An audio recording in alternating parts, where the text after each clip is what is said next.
if ONNX Runtime is the ultimate engine for efficient execution, why not make ONNX the foundation for any intelligent, modular, inspectable, and executable system?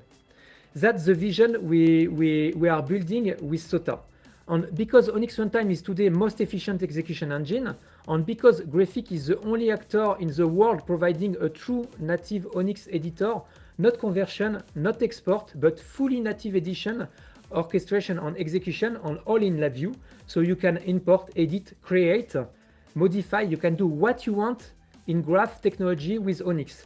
And we are the only tool doing this. Normally, if you work with AI leading framework, Keras, TensorFlow, or PyTorch, you need to convert.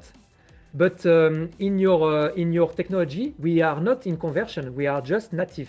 So we can do what we want. So why should this limit it to AI? We looked for it, we didn't find it, so we built it.